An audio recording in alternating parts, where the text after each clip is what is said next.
Olá, o Jornal do Rio está no ar e você acompanha as principais notícias do dia. O empresário Eike Batista foi preso pela segunda vez pela Força Tarefa da Lava Jato. Ele é acusado pelos crimes de manipulação de mercado e utilização de informação privilegiada. Eike vai ficar em Bangu 8, mesmo presídio onde está o ex-governador Sérgio Cabral. Vamos falar também da tragédia do Ninho do Urubu. Hoje completa 6 meses do incêndio que deixou 10 adolescentes mortos no centro de treinamento do Flamengo. Tem ainda a vida de luxo de um traficante da Cidade de Deus, conhecido como Carlinhos Cocaína. Tudo isso e muito mais aqui no Jornal do Rio, que volta em 30 segundos. Eu te espero.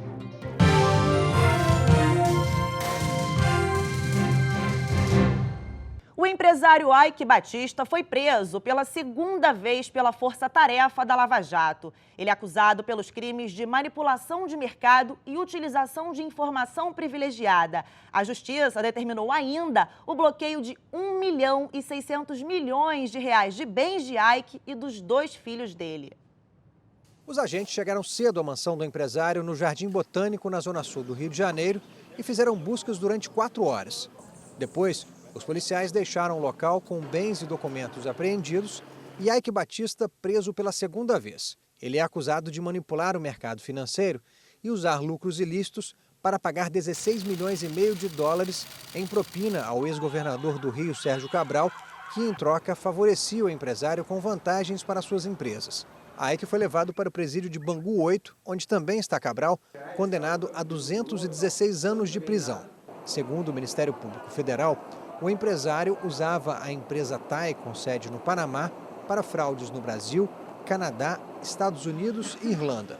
A movimentação é estimada em 800 milhões de reais. Alguém que formalmente estava impedido de operar no mercado de capitais, seja porque era acionista controlador, seja porque estava comprando uma empresa, diversas situações negociais possíveis, era possível que se negociasse por meio dessa empresa interposta que funcionava como uma máscara, um filtro para a pessoa se esconder do mercado e passar uma informação errada para o mercado. Diferentemente de um banco, a TAI não tinha autorização para gerenciar recursos de terceiros.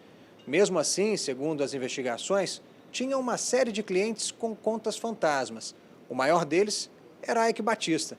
Assim, comprava e vendia ações e outros papéis no mercado financeiro, escondendo os verdadeiros donos do dinheiro, agindo ao mesmo tempo como laranja de dezenas de empresas e pessoas. Além da prisão temporária de 5 dias de Eike, o juiz Marcelo Bretas, responsável pelos processos da Lava Jato no Rio, bloqueou 1,6 bilhão de reais das contas do empresário e dos filhos.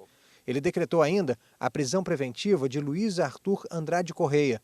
Conhecido como Zarta, o diretor de investimentos da EBX também tem cidadania americana e está em Miami. O Ministério Público Federal vai tentar negociar sua prisão com as autoridades dos Estados Unidos. A defesa de Eike Batista afirma que a prisão de hoje não tem embasamento legal porque tem como objetivo ouvir o empresário sobre fatos supostamente ocorridos em 2013. Eike foi preso pela primeira vez em janeiro de 2017 e passou 3 meses na cadeia. No ano passado, foi condenado a 30 anos de prisão por corrupção ativa e lavagem de dinheiro, mas recorre em liberdade. A tragédia do Ninho do Urubu completa 6 meses hoje e o impasse entre as famílias e o Flamengo continua. A mãe de um dos jovens mortos no incêndio acionou o clube na justiça para cobrar indenização. Outras 7 famílias devem seguir o mesmo caminho. Cristiano, há exatos 6 meses, se despedia do filho Christian Esmério, um dos 10 jovens mortos no incêndio do Ninho do Urubu. Hoje ele guarda lembranças dos momentos marcantes da curta carreira, como a chegada ainda criança no Clube do Coração e as primeiras convocações para a seleção brasileira. Era o sonho dele jogar no Flamengo. Ele abriu mão de tudo que ele poderia ter na infância para estar lá. E hoje o Flamengo não tem esse reconhecimento, os diretores não têm esse reconhecimento. No dia 8 de fevereiro, 26 jovens atletas da base do Flamengo dormiam no centro de treinamento quando o incêndio começou. Logo, as chamas consumiram os contêineres que serviam de alojamento. 10 garotos morreram e 3 ficaram feridos. As investigações apontaram que o fogo começou após um curto-circuito em um aparelho de ar-condicionado. 19 dias depois do incêndio, o Ninho do Urubu foi interditado O local só voltou a funcionar em junho em sua totalidade, depois do Flamengo firmar um termo de ajuste de conduta. Em junho, o delegado responsável pelo caso indiciou o ex-presidente do Flamengo, Eduardo Bandeira de Mello, e outras 7 pessoas por 10 homicídios de dolo eventual, quando se assume o risco de matar, e 16 tentativas de homicídio em relação aos atletas sobreviventes.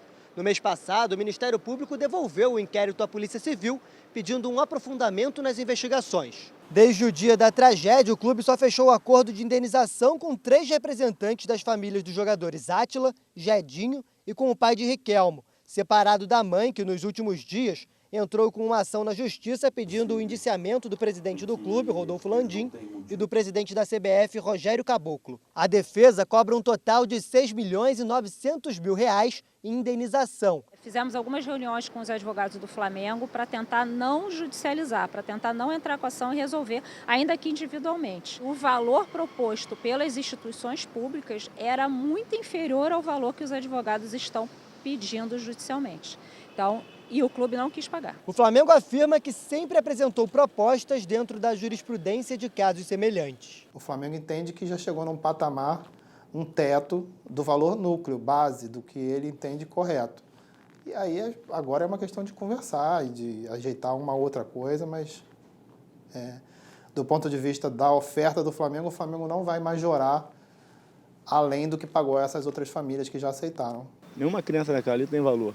Depende de proporção do que seja, do que seria um atleta, né? Ali foi sonhos que foram terminados em cinzas.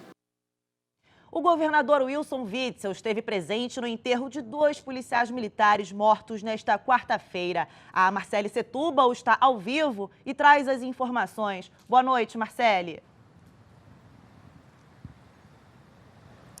Yasmin, boa noite para você, boa noite a todos. Esses 2 policiais militares foram mortos em 2 episódios de violência no Rio de Janeiro ontem. São eles o sargento Mário Luiz Mendonça e também o Carlos Otávio Correia dos Santos. O sargento Mário Luiz Mendonça foi baleado durante uma tentativa de assalto ao chegar em casa no bairro de Olaria, que fica na zona norte do Rio de Janeiro. Ele foi atingido por um disparo, acabou não resistindo aos ferimentos. Já o Carlos Otávio Correia dos Santos foi baleado na BR-101, no trecho de São Gonçalo, na região metropolitana do Rio de Janeiro. Segundo a Polícia Militar, ele fazia um patrulhamento de rotina junto com a equipe dele quando a viatura foi atacada por criminosos. Ele acabou sendo atingido e também não resistiu a esses ferimentos. Os 2 foram enterrados no cemitério Jardim da Saudade, em Sulacap, na zona oeste do Rio de Janeiro, e chega a 31 o número de agentes de segurança mortos no Rio de Janeiro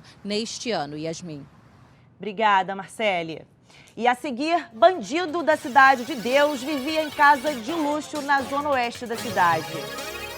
Durante uma operação, a polícia encontrou uma casa luxuosa que pertence a um dos chefes do tráfico de drogas. A ação deixou 5 mortos, o suspeito ainda está foragido, mas 5 pessoas foram presas, inclusive a esposa dele. Carro de luxo na garagem, churrasqueira e eletrodomésticos de última geração. Isto é apenas o que tem do lado de fora. Por dentro, cômodos espaçosos e até um closet. A luxuosa casa, em um condomínio na Taquara, zona oeste do Rio, também possuía circuito interno de câmeras de segurança. A mansão de 2 andares, avaliada em R$1,5 milhão, pertence a um dos chefes do tráfico de drogas na Cidade de Deus. Carlos Henrique dos Santos, o Carlinhos Cocaína, é considerado o gestor da chamada Caixinha, da facção da qual ele faz parte. O grande dono daquele atacadão ali de drogas, ele está fora da favela, vivendo uma vida de luxo. Os policiais chegaram até o local durante a Operação Prolabore, que confiscou R$5 milhões do patrimônio dos investigados. A mulher de Carlinhos, Adriana Ferreira Barbosa dos Santos, foi presa. Ela é acusada de ser a operadora financeira da quadrilha. Os investigadores comprovaram que os acusados lavavam o dinheiro da venda de drogas através da compra de imóveis. Foram 29 propriedades e em pelo menos 7 delas Os suspeitos utilizaram laranjas. O inquérito descobriu ainda que mais de R$500 mil foram gastos pelos investigados com despesas luxuosas. E como a finalidade do tráfico é o lucro, a gente tem que combater o lucro, porque é esse lucro que dá o poderio econômico dessas organizações criminosas. É esse lucro que vai possibilitar a compra de armamento, a compra de novos insumos para a venda de drogas. Na operação, houve troca de tiros e 5 suspeitos morreram. Os agentes cumpriram ainda 29 mandados de busca e apreensão. 37 mil pessoas morrem por ano em acidentes de trânsito no Brasil. Enquanto a falta de responsabilidade na direção faz mais vítimas, muitos casos seguem na justiça sem punição. A dor da perda ainda é forte para a família do jornalista Rogério Daflon, vítima de um atropelamento há um mês. O motorista não parou para prestar socorro. A questão da impunidade é mais um motivo de dor. O Fernando convive com o mesmo sentimento há 16 anos. O motorista responsável pelo acidente que provocou a morte do filho dele está foragido até hoje. Ele e 2 amigas, os 3 sentados no banco de trás sem o cinto de segurança. O Fabrício não estava dirigindo, mas o motorista, que inclusive nós nem conhecíamos, porque ele não era amigo do Fabrício, foi uma carona e ele começou a zigue-zaguear, exceder velocidade, capotou, colidiu com o poste, derrubou o poste. Um levantamento do Conselho Federal de Medicina aponta que uma pessoa morre a cada 12 minutos em acidente de trânsito no país. São cerca de 37 mil vítimas a cada ano. Com exceção dos casos em que o condutor é flagrado alcoolizado, a grande maioria dos acidentes com mortes é julgada como homicídio culposo, quando não há intenção de matar. A pena máxima de 4 anos de prisão, na prática, acaba convertida em prestação de serviço comunitário. Após a morte do filho, Fernando, que mostramos no início da reportagem, criou uma ONG e passou a lutar por um trânsito mais seguro. Ele acredita que o número de acidentes poderia ser menor se houvesse punição mais severa aos infratores. Não é justo que uma pessoa que com todas as características de excesso de velocidade, de álcool e ou drogas associadas à direção, mate e com seus ilustres advogados consigam recuperar sua carteira e voltar a dirigir e matar novamente. É como se cada brasileiro tivesse passaporte, pelo menos para matar uma vez na vida. E a Federação das Indústrias do Rio de Janeiro, a Firjan, trouxe expectativas positivas durante a divulgação de dados dos royalties do petróleo. A economia do estado do Rio deve ganhar um impulso em relação à arrecadação de royalties. A projeção foi divulgada pela Federação das Indústrias do Rio de Janeiro, a Firjan, na 4ª edição do Anuário da Indústria de Petróleo no Rio, que trouxe dados sobre produção, reservas e distribuição dos royalties. O anuário aponta que de 2017 para 2018 houve um aumento de 42% na geração de royalties para municípios e para o estado do Rio. E a tendência é que o crescimento seja ainda maior. A expectativa é que o estado receba só este ano entre 14 e 16 bilhões em royalties e participações especiais. Paulo César, que trabalha para a indústria do petróleo, já consegue ver melhora no setor. O mercado começou a ser percebido de novo como um ambiente seguro para se investir, e a gente vê aí a presença de várias empresas internacionais chegando no Brasil fazendo investimentos substanciais, e acho que o Rio de Janeiro está muito bem posicionado nesse contexto, porque é de fato uma indústria que tem uma capacitação, principalmente no segmento subsídio, formidável e pronto para atacar esse desafio aí para frente. Especialistas acreditam que é preciso e importante criar um fundo com o que é arrecadado a partir da produção de óleo e gás para garantir o fomento da indústria. O que a gente defende é que o royalty, na verdade, as participações especiais, eles têm que construir esse futuro da economia do Rio de Janeiro. Não só do Rio de Janeiro, mas daqueles que arrecadam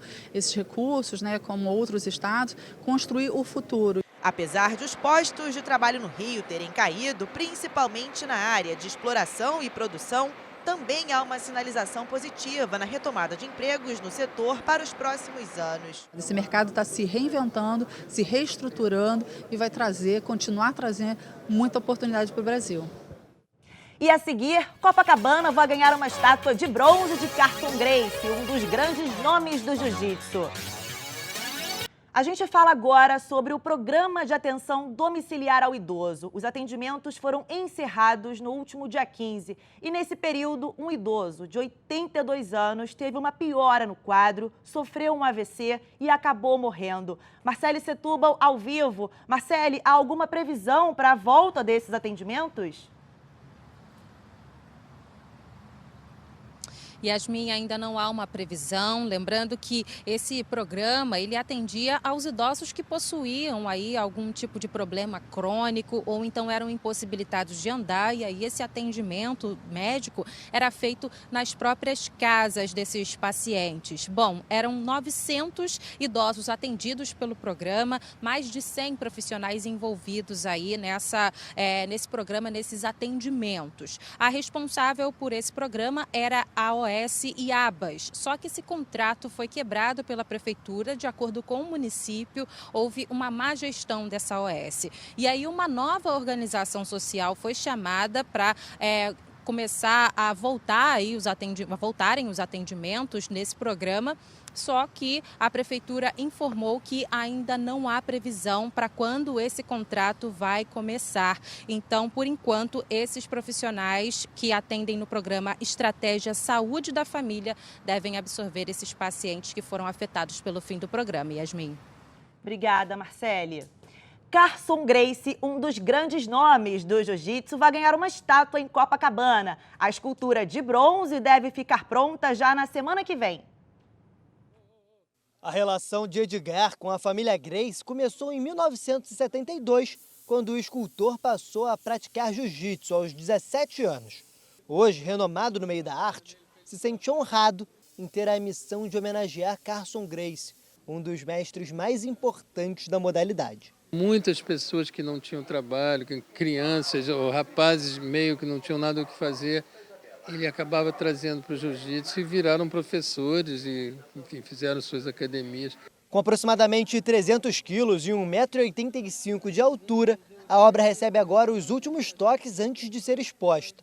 Detalhes que são importantes principalmente para os fãs do esporte. Os alunos do Carson têm uma marca registrada que é o jeito de cumprimentar. Eles vêm com a mão aberta e os dedos encaixam um no outro, né? O financiamento da obra foi feito por ex-alunos e fãs do mestre no Brasil e no exterior. O próximo passo agora é a inauguração da estátua, que acontece segunda-feira na Praça Shimon Peres, em Copacabana. O local foi escolhido por ser a 2 quarteirões da academia onde Carson trabalhou por mais de 40 anos na carreira. Carson era filho primogênito de Carlos Gracie, o introdutor da arte marcial no Brasil. Iniciou a carreira como lutador aos 16 anos, tendo uma só derrota em toda a trajetória. Após se aposentar do Vale Tudo, Carson se dedicou ao ensino do jiu-jitsu, chegando a conquistar a faixa vermelha, a mais importante da modalidade. A partir de agora, os amantes do esporte podem matar a saudade do mestre prestigiando a homenagem. A Academia Militar das Agulhas Negras é uma verdadeira cidade construída em Resende. A estrutura é uma das melhores do mundo e muitos não sabem, mas é aberta à visitação. Logo na entrada da Academia Militar das Agulhas Negras, um portão monumental faz as honras. A AMAN é a única escola de formação de oficiais combatentes do país. O lugar é tão bem equipado que até atletas olímpicos vêm treinar aqui. É a universidade que o Exército possui para formar o oficial combatente da linha bélica do Exército. O primeiro ano lá em Campinas, o aluno aprovado vem para aqui, para Resende, e cursa os outros 4 anos na Academia Militar das Agulhas Negras. Ao longo desses 4 anos, ele recebe o conhecimento técnico profissional para se formar um oficial da linha bélica do Exército Brasileiro. A AMAN surgiu como Academia Real Militar em 1811. O que poucos sabem é que ela chegou a funcionar por mais de um século na cidade do Rio de Janeiro. A academia mudou-se para Resende em 1944, em busca de um local longe dos grandes centros e com mais espaço. E bota espaço nisso, são 67 quilômetros quadrados, o equivalente a mais de 6.000 campos de futebol. Mais de 12.700 pessoas circulam diariamente pela cidade acadêmica, que desde 2018 começou a aceitar mulheres na formação de cadetes. A Ana Beatriz tem só 19 anos e não se assusta com a rotina. Acho que é o mais importante, fazer o que gosta e tal. E realmente é gratificante. É um orgulho para mim por ter realizado esse sonho. Durante a formação, os cadetes passam pelas disciplinas teóricas como matemática, física e filosofia e também se envolvem em práticas próprias da formação militar. O local conta ainda com hospital, teatro, museu e uma biblioteca com mais de 40 mil livros e 100 mil obras em processo de catalogação. E a seguir a gente fala do Rio Arp Festival. O evento itinerante chega ao Rio com atrações internacionais. Os cariocas podem participar mais uma vez do Rio Arp Festival. O evento reúne artistas do Brasil, da Alemanha, Argentina, Japão e outros países. Uma fusão de sons, instrumentos e cultura. Na tarde de hoje, o maior evento de harpa do mundo voltou a tocar em terras cariocas. Quem abriu o festival foi o grupo iraniano Nava Yemer. A plateia lotou o Museu da Justiça, no centro do Rio. Alguns se emocionaram assim que a música começou a ecoar. O festival já esteve no Rio esse ano e foi um sucesso, mas não só de público. Artistas de várias partes do mundo ligavam pedindo para se apresentar, mas já não haviam vagas. Foi quando surgiu a ideia, então, de retornar à cidade maravilhosa ainda esse ano. Se tornou hoje o maior festival de harpas do mundo em número de concertos, em área geográfica e também em tempo. Até o próximo dia 18 serão quase 20 apresentações. Os artistas, que vêm de 5 países além do Brasil, tocam diferentes harpas e ritmos. O projeto é itinerante, vai passar pelo Memorial Getúlio Vargas, Igreja Nossa Senhora da Glória e CCBB. O curioso é que todos os dias um espetáculo acontece na hora do almoço, uma forma de todos conseguirem dar uma escapadinha do trabalho e prestigiar a música. E essa aqui hoje foi assim, indescritível, tá muito linda. Eu gostei muito, eu sou iraniana e música do nosso país, eu gosto, adoro. Boa noite e até amanhã.